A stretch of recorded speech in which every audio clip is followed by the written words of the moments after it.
talking about God's will and how to find it. Now we have, worked our way through a lot of things. I actually entertain some hope that we can finish this tonight. So we'll see how that goes. There is a possibility, certainly, but it means that we'll have to cover a lot of slides, which I usually don't manage to get done. What are we talking about in this particular portion of the study? We're talking about temperaments, and if you recall from our visitation on the subject last week, what we learned was that going back to ancient Greece, there has been an understanding about the way that people generally are fashioned as far as their temperament, and this observation, this observational science, if you will, has been something that has stood the test of time. And even though this was, first formulated back in the days of ancient Greece, it's still with us today, and it's still understood to work. It's still understood to be a reasonably accurate description of the different types of people that there are. And so we're using it in this effort to understand how do you find God's will for your life. One of the things that we have to find, we have to understand is, more or less, how are we made? What is our makeup? What's our temperament?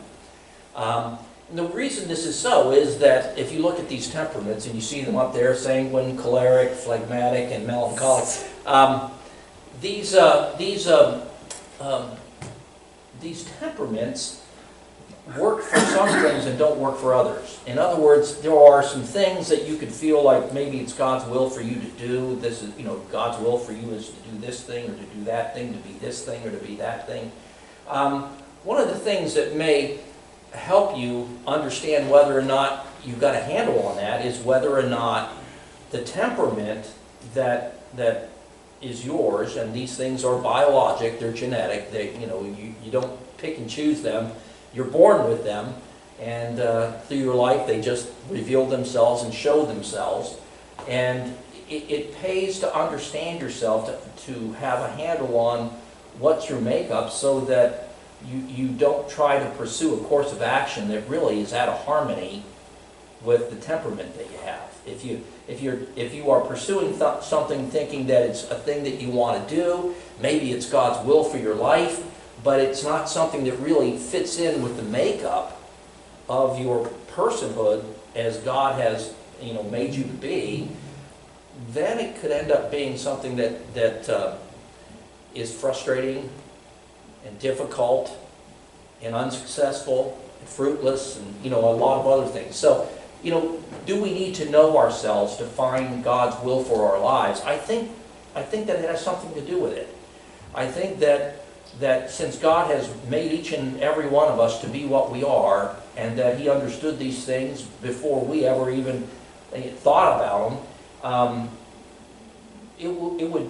we would do well to understand that the way that God has made us to be has something to do with His will for our lives. I hope that makes sense to you.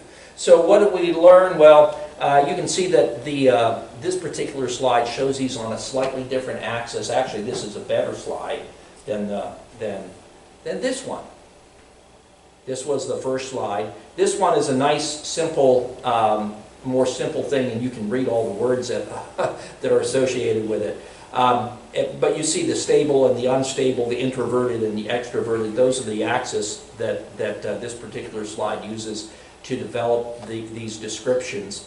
Whereas here you see that it's the kind of response: hot, quick, up toward the top; cold, slow, down toward the bottom. So part of your temperament is how fast you respond to things, whether you're like quick-tempered, quick-witted, or whether you are more slow, more thoughtful. It takes some process to get a reaction out of you, that kind of a thing. So you have that on the up and down axis, and then on the side-to-side axis here, you have how long those reactions are in play. So you see wet, that means short-lived response. And the idea about that is if something, you splatter some water on something, it doesn't stay wet forever. It dries up and it's gone, right? Or on the other side, it's dry and sustained. That is a more steady thing. It's not changing. It's not going through any, kind of a transition. Just kind of is smooth and steady. So that's the way that this particular slide puts these things. Then it gives you these little quotation marks around the way that you can see this. You recall when we looked at this slide, I gave you, these are basically my best guesses at how to describe these things. A sanguine temperament, you could say that that's a people person. They are, they just are the kind of person who's going to slap you on the back and tell you a joke, and just be very relational, very kind of upbeat in that kind of a way. A choleric person is somebody who's, got a kind of a vision. They're kind of driven. They are a born leader. That's a choleric person. A phlegmatic person, laid back person, someone who is not lazy. Laid back and lazy are not the same thing at all. Laid back just means that this is a person who is doesn't have to insert themselves, doesn't have to push, doesn't have to grab. This is a person who is just not the kind that's going to rock the boat. And then melancholic, I put down creative. That's the artsy type. This is the kind of person that is, got just a creative streak to them, and that are driven by creative juices, if you will. So, that's the basic description. Then you saw how this particular slide kind of more or less takes the approach to all of those kinds of ideas in a more detailed way. And then this slide, you see a lot of detail, right? But it says that a sanguine person is a socially useful type. Socially useful, what does that mean? Well, it means that it's somebody who likes people and is going to be able to relate to and communicate and deal with them. A choleric type, that's a ruling dominant type, that born leader. They're somebody who sees the goal and says, let's get it done. And then you have a phlegmatic there, and it says that this is a getting type. This is the person who will get something for you. Say, could you get me a glass of water? Oh yeah, they can do that kind of thing. That's a very interesting way for them to look at that in this slide. I think that it's not necessarily super accurate in doing that, but nonetheless. And then the melancholic, that's the avoiding type. This is a person who's marching to the beat of a different drummer, and so they got their thing that they're pursuing. So you have all of those. Then it gives some suggestions. It gives you some strengths and weaknesses. That's what all the small words are that that you can't see from where you're sitting. If you need to, you can always come up and read it afterwards. Or ask for the slide, and maybe I can send it to you. But the thing that I like about this one is it gives some suggested roles for the various kinds of temperaments. So under the sanguine, it says that actors, salesmen, if they were in today's world, they would say salespeople, right? Actors, salespeople, speakers or presenters. This is the kind of person these are the kind of jobs that a sanguine person would be well suited for. If you look under choleric, it says that leaders, producers, builders, they would be well suited. If they have the choleric temperament, these are the kind of roles that they would be well suited for. Under the phlegmatic, you see that diplomats, accountants, teachers, and technicians would be this sort of people. These are all folks that are very helpful, right? They're very helpful people. They are there to help other people get to where they need to go. And then under the melancholic, you see artists, musicians, inventors, philosophers, doctors, crazy people. Oh, wait a second, that's not on there. Just kind of seems that way, right? I think that if there is like a low spot on the topography of these things, crazy people would be in the dip that is caused by the melancholic type. So those are the temperaments that are generally understood. Now, you can take psychological batteries that will fine-tune your understanding of your personality type. Personality type and temperament, not quite the same thing. But personality types, if Jordan Peterson's right, and I tell you what, he's probably about as good a psychologist as you can get, so I would say he probably is right about this. He says, of course, that the number one determiner of success is intelligence. So he's big into intelligence testing. But he says that the number two psychological instrument that can help you understand what somebody is going to be or what they'll be good for is the personality type. And those kinds of batteries will usually minimally divide things up into like 16 different kinds.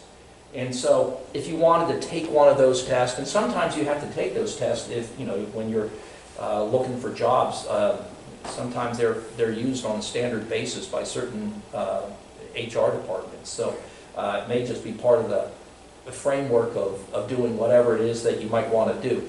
But I guess what I'm saying is that if this kind of thing interests you and you would like to delve into a little bit more deeper, maybe get a little more detailed understanding of yourself, you can do a self-assessment. You can do it online, where you can find sites that will allow you to take a little test, and then will help you understand what your personality type is. It'll take you a little, a step further than just understanding your temperament type. But nonetheless, part of understanding God's will for your life is knowing yourself, knowing the thing that God has made you, and that reveals itself over time. Your temperament reveals itself over time, right? And a lot of the aspects of your personality, it reveals themselves over time. And at some place along the line, you have to come to terms with who you are. This is who I am. This is what I'm like, and this is just the way that I operate. This is the way that the engine turns inside of me, and you have to come to terms with that, because if you don't, you end up with dissonance.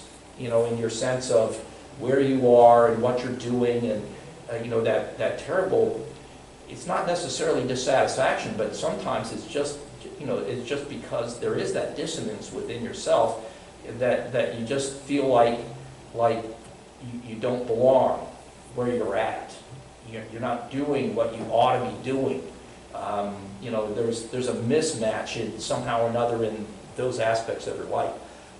One of the things I think can be maybe helpful in dealing with that is really, understanding that you have to understand yourself. If you understand yourself, you're just in a much better space to be able to look discerningly at the opportunities that come your way and to understand whether or not they could be God's will for your life or not. Does that make sense? Any questions, comments, remarks on temperament? Okay, I expected someone to ask, is there any biblical basis for this? Well, yeah, there is. A little bit anyhow. I can see it fitting into some of the Sermon on the Mount. And so let's look at that. Jesus said, "Blessed are the poor in spirit, for theirs is the kingdom of heaven. Blessed are those who mourn, for they will be comforted. Blessed are the meek, for they will inherit the earth. Blessed are those who hunger and thirst for righteousness, for they will be filled. Blessed are the merciful, for they will be shown mercy. Blessed are the pure in heart, for they will see God. Blessed are the peacemakers, for they will be called the children of God. Blessed are those who are persecuted because of righteousness, for theirs is the kingdom of heaven. Blessed are you when people insult you, persecute you, and falsely say all kinds of evil against you because of me. Rejoice and be glad, because great is your reward in heaven, for in the same way they persecuted the prophets who were before you. You are the salt of the earth, but if salt loses its saltiness, how can it be made salty again? It is no longer good for anything except to be thrown out and trampled underfoot. You are the light of the world. A town built on a hill cannot be hidden, neither do people light a lamp and put it under a bowl. Instead, they put it on a stand, and it gives light to everyone in the house. In the same way, let your light shine before others, that they may see your good deeds and glorify your Father in heaven. Now, you say, well, where's the temperaments in all of that? Well, that whole description of the Beatitudes are basically dealing with a lot of temperamental things, are they not? They're dealing with a lot of the kinds of things that we saw associated with this concept of different people are made to have different temperaments, that this is part of who we are as human beings, part of God's creative work in making us human beings. And, you know, what does Jesus say is that if you have these various kind of temperamental things that are part of your makeup as a human being, there's not any reason to look at those things and be upset with them, or try to deny them, or even try to change them, or anything else like that. It's to understand that God's made you the way that you are, and there's a blessedness, there's a happiness for you in the temperament, the temperamental makeup that you have. And so, is it God's will for us to see this and to understand it? Yes, it is, because ultimately He's given us our temperamental beings as a means of showing His glory. Remember, the ultimate summary for what God's will in our lives is what? That in everything we do, we glorify God. Right? And so, one of the things that we glorify God in is just even the makeup of our temperament. And we have to walk with a level of faith and submission to God, so that embracing the temperament that God has given us, we let His light shine through our temperamental being. And I think that is, it's not exactly, I can't say that's exactly what was meant by the Beatitudes and Jesus' comments on it, but I do think it fits, and I do think that it is something that makes sense to see it that way. So, is it biblical? Yeah, maybe it is, after all. All right, so that's everything that I think I need to say about temperaments. Now we go on to the next section, and these are more or less the concluding areas. We're going to just deal with some questions that anyone can ask themselves. And if you ask yourselves these questions, the answers that you arrive at will help you start discerning God's will for your life.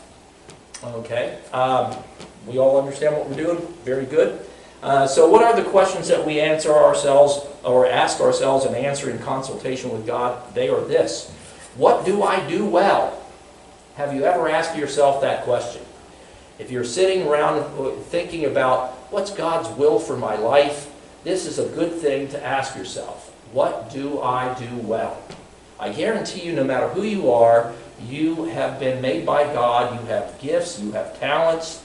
There are things about you that are God-given, and that He hasn't given you the things that He has given you in this particular field or in this particular area, so that they don't get used or they don't end up being a source of blessing to you. Just the opposite, right?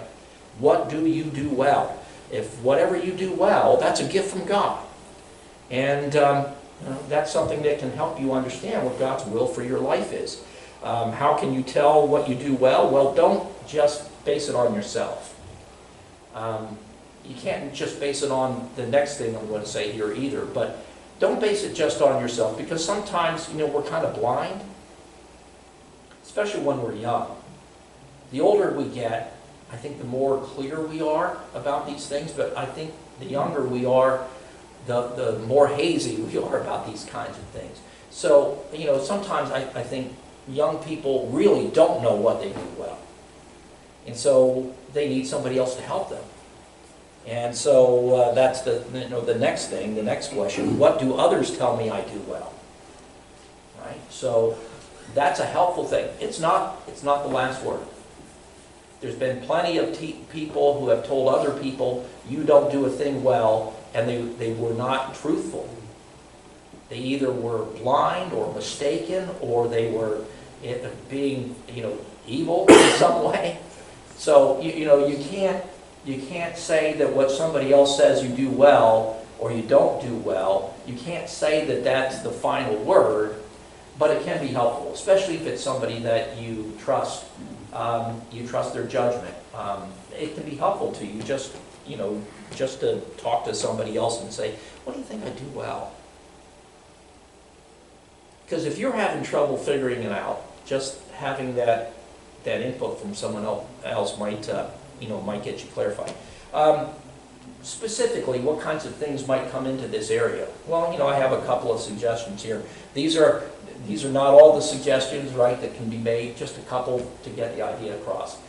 For instance, am I good with my hands? You've heard me say, I am not good with my hands. That's one thing I am not good with, right? If I'm trying to hold something, I drop it. If I'm trying to get it to screw on, it won't start. Right? If I'm trying to get a wrench on it, before I do, it falls off. It's just not good with my hands at all. In fact, almost anything I have to do with my hands, I can eventually, generally speaking, get there, but it's through the road of frustration and many, many trials. How many times does it take you to, get a nail pounded into wood? Say, oh, that's nothing. Bam, bam, it's all done. That's good for you. It takes me, 7 or 8 times to do that. Why? Well, because these just don't work. My hands just don't work. They don't work the way I wish they did anyhow. So that's a kind of question. If you ask yourself a question like, am I good with my hands? If your answer is, no, I'm really terrible, guess what? It's not God's will that you be a carpenter. Right? Or a mechanic. Or a mechanic. Although, some of the butcher jobs I've seen, no. Or anything that uses your hands, if you're not good with your hands, is it God's will for you to live in frustration the rest of your life trying to do something that you just really aren't fashioned to do? I would say no. It's just part of understanding, understanding yourself. Do I communicate well? This is another thing. So, there are folks that want to think that maybe it's God's will for them to do something that's communicative. Maybe they want to write copy at an ad agency, or maybe they want to be a preacher, or maybe they, those kinds of things. And it's all about communicating or teaching, things of that nature. You've got to ask yourself, right, do I do that well? When I talk to people, do they understand what I'm saying? Do they actually get the thing that's in my head that I'm trying to communicate? If you talk to people and you think that you're explaining something, but what they are receiving is something totally different, then your answer would be, no, I don't do that very well. So if you're thinking, what's God's will for my life? It's going to somehow or another, I think, be revealed in the answer to such questions. Am I persuasive? This would be a good one. This is something that people who want to go to law school should ask themselves. There's way too many lawyers that are not persuasive at all. And if you're a lawyer, now if you're a lawyer and you don't spend a whole lot of time in the courtroom, it's not that big of a deal. But if you're a lawyer and you're before judges and you're before juries and you're not persuasive, man, you're not going to do a very good job at that, right? So this is one of those kinds of things that you need to have a self-assessment. You need to ask yourself these questions. You've got to know yourself. Why? Well, because the answer can help you. I would say the same thing, about if you think it's God's calling you to be an evangelist, you're going to go out on the road and win souls to Christ everywhere you go. Are you persuasive? Right? If you're persuasive, maybe that is something. If you're not, maybe not so much. Maybe you need to explore that with God a little bit more. Right? It's not that God doesn't take people who think that they are not fashioned for something at all. We talked about Moses, right? It's not that God doesn't take people who look like they'll be a square peg in a round hole and use them to fill that round hole. It's not that God doesn't do that kind of thing. He does. But if you know yourself and you understand that's the last thing that you would think would be God's will for your life, then you have a good discussion with God. Just like Moses did. Moses said, hey, I can't go talk to Pharaoh. I can't talk. God says, don't worry about it. Take your brother with you. He'll be your mouthpiece. He can talk. And so, there's just things that you need to explore before you go traipsing off into a direction, thinking that it's God's will, when if you haven't dealt with the reality of yourself, you're not going to be on the same page with God. You're not going to be on the same page with the Holy Spirit. You're always going to be harboring secret doubts. Those things. Those kinds of things will undermine you every time. I mean, the last thing I ever thought I would be is a pastor. Right? It's just talk about square pegs and round holes and all. That's what this seems like to my estimation. But it's something that I had a bit of a discussion with God. And eventually, if you understand God wants you to do a thing, then you find the stuff to trust Him and go forward with it. But you do need to do that. Otherwise, that the hidden doubt comes back to haunt you. Right? The hidden doubt comes back, and it's something that will wake you up at night with dreams that you don't understand. Right? Anyhow, next. I think I'm going to sneeze. Next set of questions here. What do I like accomplishing? What do I like accomplishing? Do you like cooking a really good meal? Maybe you like to do that for Thanksgiving. Do you like trimming all the bushes and mowing the lawn and having everything go just so? That's a crazy person. Yeah. It's all my neighbor. No. Do I like sewing the dress? I don't, but I mean, there's just a lot of things. Only you know the answers to these questions. Those are questions that are helpful for you to ask. What is it that I like accomplishing? What interests me? I mean, do you have, do your interests tend in certain ways? The thing about it is, if you have the makeup that has certain interests in certain ways, again, this is just part of your God-given makeup, it seems to me, and God hasn't fashioned you in the way that He has for nothing. And so if you understand these things, it can help you ascertain what might be God's will for you. Here are some sub-questions that are more detailed that might, bring a little more focus on this. Can I solve problems? Right? If you can't solve problems, one thing you should never be is an engineer. Right? Don't do anything that is like that even. I would say probably there's even jobs in construction management and whatnot that are very, very similar to that. If you don't like that kind of thing, if it's not something that's in your wheelhouse, those kinds of things are not going to be likely to be God's will for your life. Can I read and comprehend well?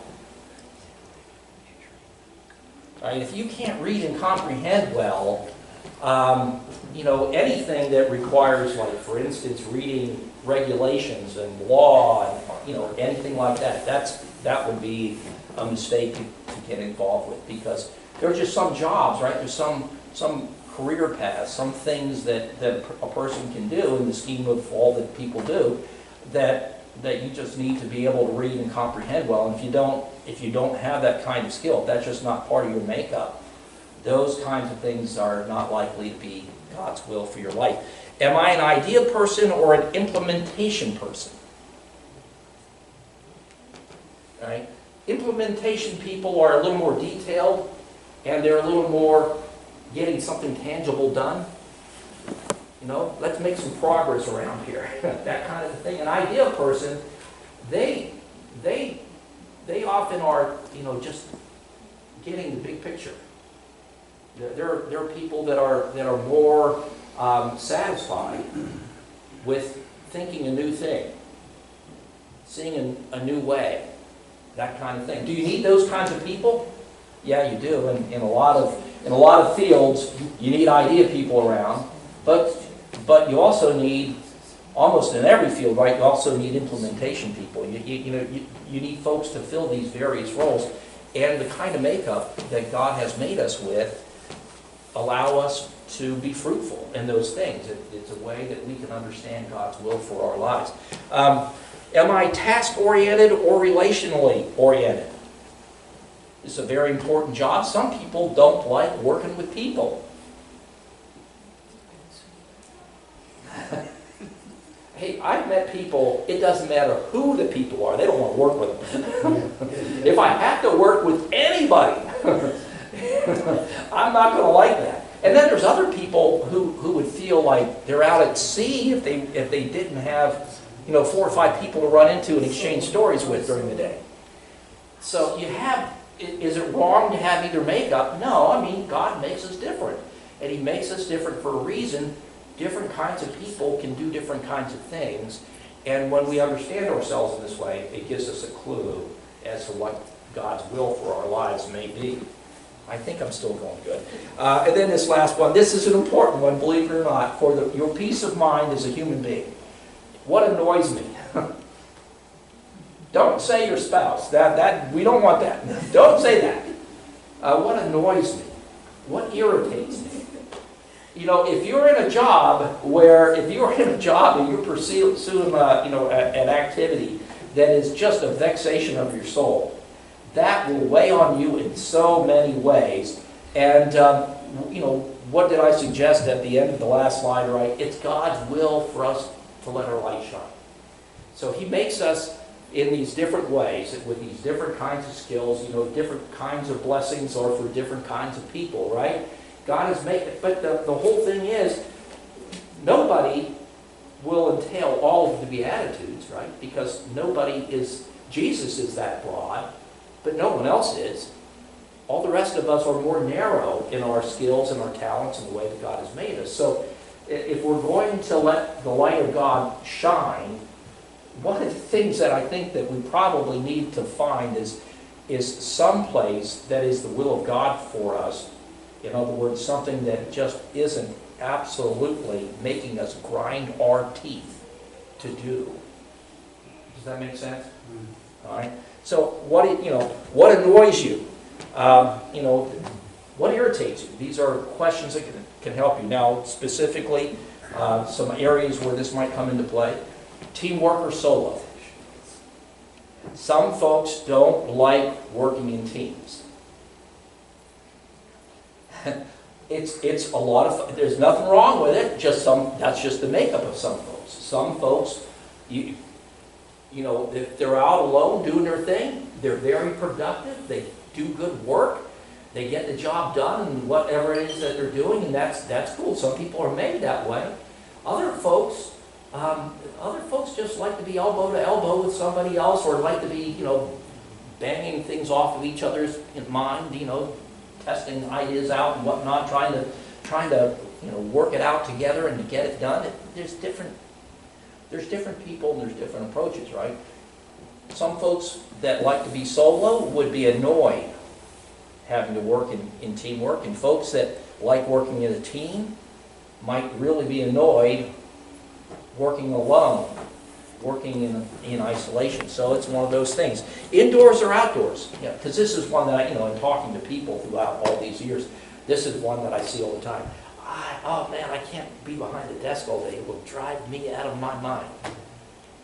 Or like me when I talk to like Brian, and I'm, truck drivers always amaze me because, they're behind the wheel, dealing with people on the road, which is tough. I like people until they get behind the wheel. Then they're, some of them are too slow, some of them are too fast, some of them are just, oblivious to everybody else on the road. Like when you're driving around on Saturday morning and there's yard sales, and all of a sudden, out of nowhere, they just stop dead in the road and look at the yard sale. It's like, that's the kind of thing that tests your sanctification. I think about that Cars movie. When my sister and I, that's how we think about cars. We don't think of the person, we think of the car. Yeah, there you go. That's one way to dehumanize the other drivers. Indoors or outdoors, that's one of those things. So hopefully those kinds of questions, you kind of see the kind of things that you need to be asking yourself. And you need to do this in consultation with God. Remember, we looked at that in the counsel of the Lord stands. It's the advice and the interaction that you have with God where you are being led by God to see things ultimately the way that He does. It's a give and take. It's a process that you work through. We go to the next thing, some issues that affect our choices. These are important things, right? Issues that affect our choices. Do we have the freedom to pursue the possibility? So remember we talked about opportunity guides you into the will of God. Ultimately it does. Sometimes opportunities, possibilities arise in our lives, but we are not capable of taking advantage of them. So for instance, some things that might limit our choices. If you're in debt, if you're in debt, it's not like you can take a volunteer job because your creditor isn't going to like not getting paid. So if you're not getting paid, he's not getting paid, she's not getting paid, there's going to be trouble. So, when you took on the debt, you took on not only a responsibility, but you gave your word. So, that can cause some, hindrances, obligations, contractual things, sometimes family understandings, other kinds of limits, things that are limiting your freedom to act. Do you have the freedom to pursue the opportunity? Our marital status. Now, in 1 Corinthians chapter 7, Paul famously says that a married person doesn't think just about how to please the Lord, but a married person also thinks about how to please his or her spouse. And he doesn't say that's wrong. He says that's just the nature of marriage. So if you're married, that's just the nature of it. You're not doing anything alone anymore. And so your spouse counts. Your spouse is important. And you're not going anywhere without your spouse. You're not going to do anything without your spouse. Ultimately, you got to be in cahoots, about the things that you do in your life. So it's a big question. Your marital status may affect the things that are possible for you. So if you have you see this big opportunity to go off and do a thing, and you think, man, I'm really excited about that, but your spouse is like, there is no way on God's green earth we are going to go do that. Then you have an issue there. Now you can be bitter and all that kind of stuff about that kind of thing. Hey, you're married. That's a godly thing. God knew you were going to be married. So now, just live with it. This is just the nature of things. Life isn't about getting what you want, necessarily. God is about being very happy and giving God what He wants. Because, when you give God what He wants, there's a splashback that is absolutely wonderful.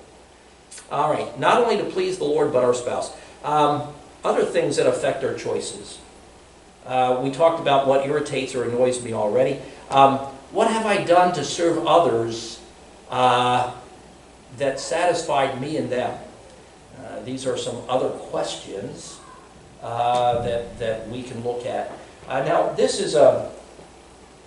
kind of question is very helpful when you're dealing with, because a lot of times when we talk about the will of God, right, people sometimes think that automatically means, am I going to be a preacher? Am I going to be a missionary? Am I going to be an evangelist?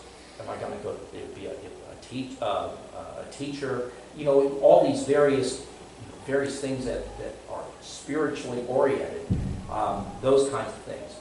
But that's not necessarily true. But it is, in this particular question, if those things are the ones that are in play. This is a very helpful question for that. And basically what it just gauges is, how have I been of use to other people as I've been following after Christ?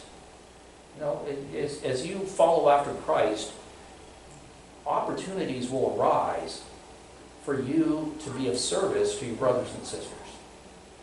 Sometimes, you know, someone will ask you, hey, could you teach my Sunday school class? Or maybe they'll ask you, hey, you know, we're fixing this thing in the church. Can you come out and give us a hand? Or maybe they'll say, you know, I need some help watching all these kids in this activity.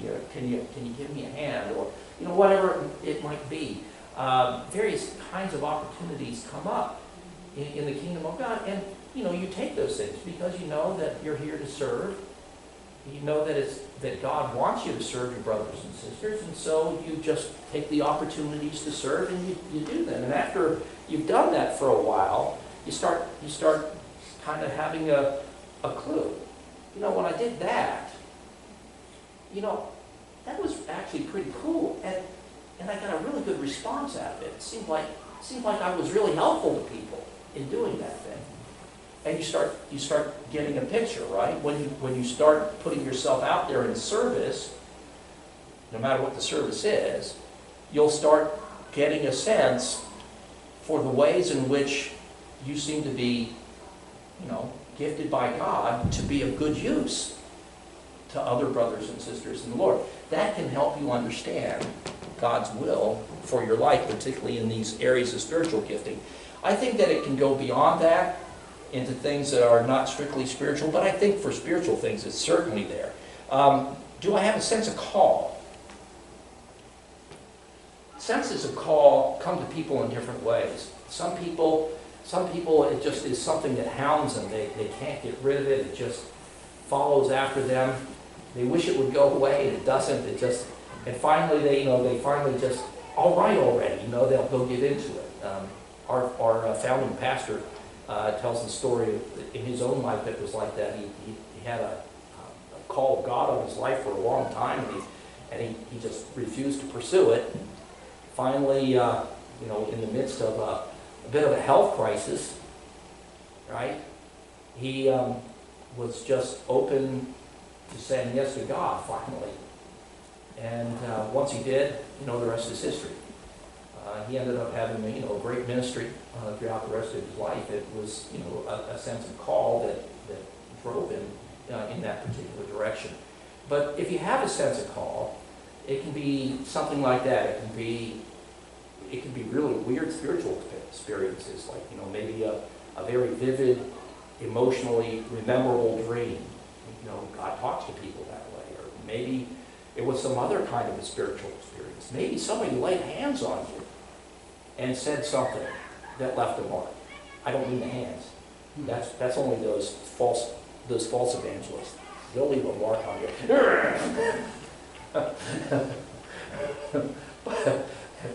but not in the way that we meant. Now, I say that because we have biblical examples of it, right? Paul went out on his mission journey. Why? A prophecy came forward. Paul was instructing Timothy into his ministry. Why? Well, because hands were laid on him and it was spoken in the Spirit over him. And so, you know, people have those kinds of experiences. Calls don't have to come that way. They can come one way or another. But when a person has a call, it's just something that is very personal and very, very unavoidable. It's very much something that can't be gotten rid of. It just is something that, you know, it's a conviction they can't shake. And if you have a sense of call, does that help you understand God's will for your life? Oh yeah, it certainly can. And then we get to this question, where are the opportunities afforded me? Now this is reaching back to some of the earlier material that we have and bringing it here in summary. Remember what I said. Opportunities will always sketch the path to God's will for your life. Because God's will for your life always, always, always unveils itself by walking through the doors of opportunity. Right? Everything that's ultimately God's will for your life means opportunities came up and you walked through that open door. And if you're going to find God's will for your life, certainly one of the things that's going to be helpful to you is understanding the doors that God has opened up to you along the way. And then finally here, this last piece of this puzzle here, what does God say as I still myself before Him? Right? We said this is all in consultation with God. Ultimately, no one can tell you God's will for your life but God. And no one can know that it's your will, His will for your life but you. And so this is something that you just have got to have a relationship with God that can talk about this with. And if you are not, sometimes I think when we think about prayer, what do we think about? We think about a prayer list, or we think about all the things that are on our minds and we just want to talk to God about them. But I think that at least in my own life, I can say this is true, the thing that is more helpful to actually getting clarity is when you get quiet. You let God just be God, you let you just be you, and you just get still. God seems to be able to speak into that. He seems to be able to reveal things in that. So what does God say as I still myself before Him, as I'm not pushing things out of worry or anxiety or trying to make things happen because of my own dreams and visions, or whatever else it might be, when I'm not pushing things, but when I'm still, and God is God, and I'm humbled before Him. What is God saying? That's very helpful in understanding God's will for your life. And then we have this little Bible passage here out of 1 Corinthians chapter 7. This is just a little bit of, I won't say a rule of thumb, but I think it's a helpful thing to understand how you get there. Stay in the condition that you're in, that you were called in, and until God makes things known. One of the things that makes finding God's will for your life is if you're jumping the tracks, if you're jumping the gun, right? You're trying to make a decision before it's time to make the decision, and you're basically pushing. That won't help you into God's will for your life. God's desire is that you are glorifying God where you're at, and that you're happy to glorify God where you're at and stay there. Right? And when the opportunity arises to move, then you move. In this same passage of Scripture, right, in 1 Corinthians chapter 7, Paul says, if you're a slave, he said, don't worry about it. If the opportunity arises to get out of it, get out of it. And so there's the gauge, right? Stay where you're doing, stay where you're at. When God found you, stay where you were at. If yesterday you had a sense that you were walking in God's will, keep doing that. Even today is, if you're entertaining all kinds of different things that make it much more confusing and confounding, stay doing what you're doing until the opportunity arises, and then walk through the door. That's what I would say about that. And I think that's more or less what I say on this side. As you live to glorify God, keep doing what you're doing while you keep an eye out for the opportunity that God brings your way. This is how you find God's will for you, for your life. Can anyone find God's will for their life? Yes, anyone can. Everyone is meant to. And when you know God's will for your life, when you're walking in it, it's probably the thing that makes more satisfaction than anything else I can think of in life. Right? There's a lot of things you can be satisfied in, but if you're a believer in God, knowing you're right in the center of God's will, I don't think anything is more satisfying than that.